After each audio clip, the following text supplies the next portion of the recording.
तुम्हारी सोच के साथे मैं ढल नहीं सकता, जुबान काट लो लहजा बदल नहीं सकता, मुझे भी मॉम का पुतला मत समझो, तुम्हारी लौ से ये लोहा पिघल। असेंबली के चुनाव हुए, लोगों की उम्मीदें जाग गई। उसी तर्ज पे जमीनी सतह पर लोग आज भी परेशान हैं। हम असेंबली के अंदर हैं, बड़े बड़े प्रोजेक्ट्स को देख रहे हैं, छोटे लेवल पर आज भी आम आदमी परेशान है, खुआ वो पंचायत लेवल पे हो, तहसीलदार लेवल पे हो, एजेंट लेवल पे हो।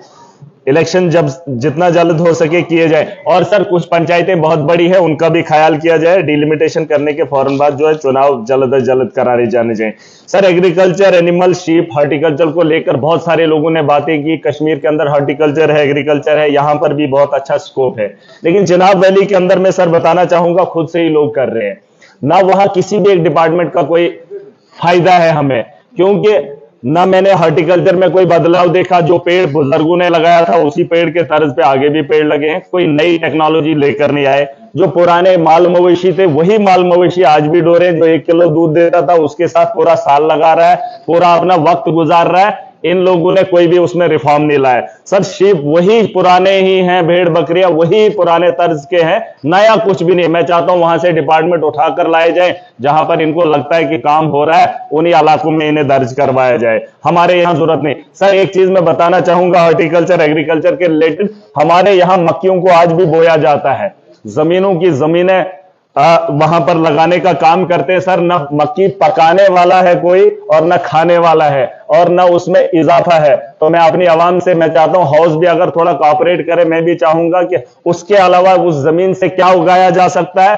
कास्ट के लोग और यहाँ के हॉर्टिकल्चर के लोग, एग्रीकल्चर के लोग अगर मिक्सअप करके कहीं पे बात करते हैं, कहीं खोज करते हैं और उस जमीन में ये पता लगाएं कि उस जमीन पे क्या बेहतर उगाया जा सकता है, जिससे रोजगार भी कमाने के लिए हमारे पास रोजगार भी बने और उस जमीन को भी आबाद किया जाए। उसके अलावा सर एक मेन मुद्दा है आरडीडी का, इस पे मुनासिर है हमारा।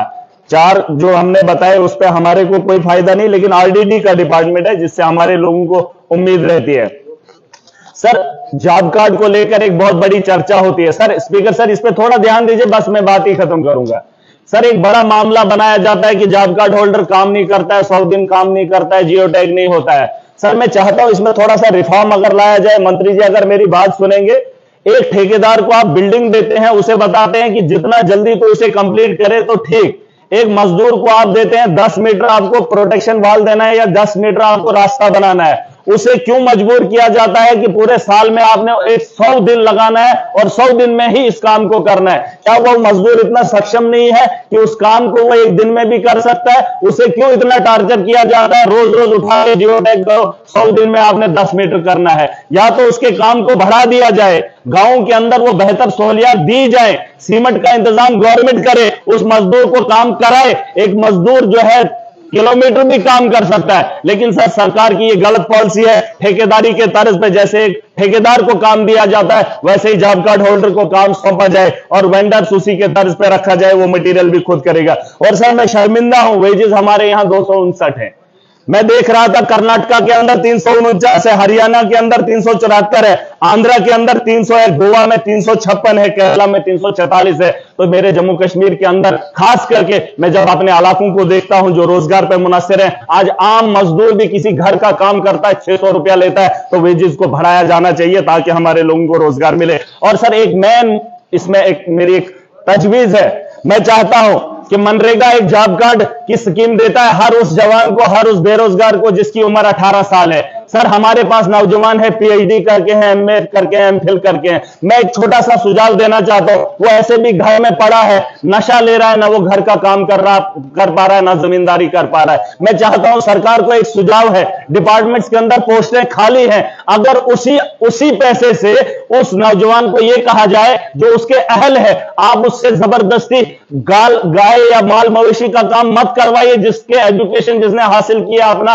वक्त दिया है एक टीचर बनने के लिए, उसके सपने को ना तोड़िए। उसे 20,000 ही साल में अगर दिया जाए और उसको उसमें वो काम करने दिया जाए, उस स्कूल में उसकी पोस्ट को फिल किया जाए, मनरेगा के तहत रोजगार भी दिया जा सकता है और उसका मुस्तकबिल भी बेहतर हो सकता है, उसका जो सपना है वो भी आगे बढ़ेगा। सर वो आपसे पैसा नहीं मांगेगा, वो सिर्फ अपना जो है वजूद देना चाहता है, अपना वक्त देना चाहता है। सर मैं बात खत्म कर रहा